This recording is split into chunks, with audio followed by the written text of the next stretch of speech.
Wow! I actually did not see that one coming. From despair, we once again jumping into hype of the fairytale chapter 444. Triple four to be exact. The fairytale guild have been saved. From the waters. Fish boats are picking up people, while Wendy and Natsu are still on complaints about the transportation. But then, yes, suddenly they are teleported away. Mist, although wounded, still has the power to do that. They're teleported to a ship underwater, or it looks like a temple underwater. At first, the guys can just stand there normally. When I mean guys, of course, Natsu and Wendy. But then suddenly, when everything went. Why do that annoying background noise have to play? I meant to say, then they suddenly starts to move, and they get sick again. And their pilot turns out to be none other than Sorano, formerly known as Angel, dressed in an extremely sexy swimsuit. Gray just drops his clothes when he sees her.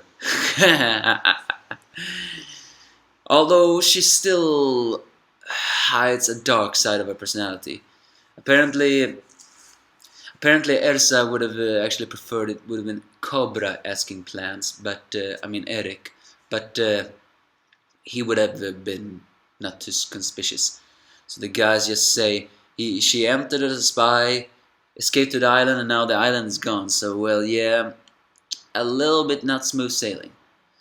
Lucy still thanks her, but Sorano just takes on her bikini and says that don't forget I was the one who killed Karen.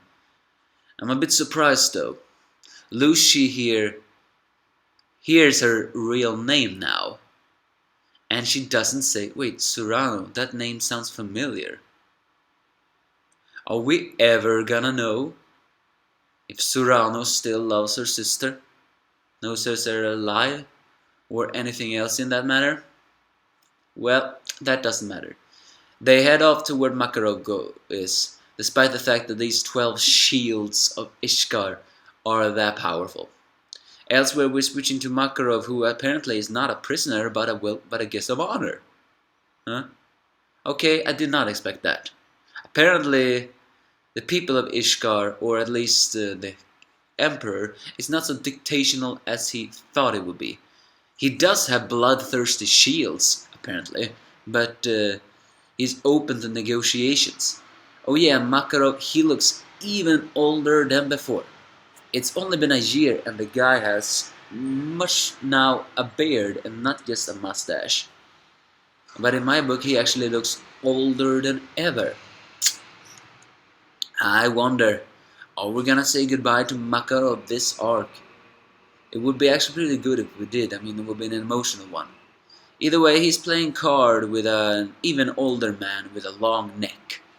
A card game that is pretty fancy in Alvarez. But the thing is that this old guy keeps telling the games about his bloodthirsty shields, and you need to keep the guns close.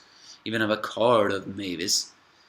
Either way, the people begin to scream victory or no victory. Happiness. Apparently the emperor has returned. So Makarov takes a turn on the streets to see who the emperor is.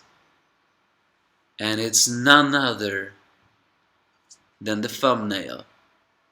Zeref himself. Zeref is the emperor of Alvarez. Makarov can barely contain his shock. And who can blame him? The black magician, Zeref, the one who created the demons, the one who was friends with Mavis, is the emperor of Ishkar. Okay, now his motives became even more cloudy. Zeref had promised to annihilate mankind and had a talk with Acnologia about it. So maybe this being emperor is only a front. They think he's a good emperor, but he's not. I think he's gonna lead the Alvarez kingdom, but then he's gonna destroy it. And with Natsu coming to Alvarez, it's only a matter of time before he can activate End. He returned only so that he can use End now.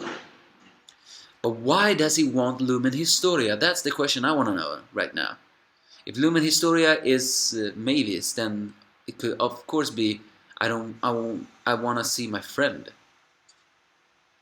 But yeah, that's a shock. What awaits everything else? Next week's chapter is apparently called Hideous Fairy. So yeah, that sounds a little bit dark. But do give me your thoughts if you have any.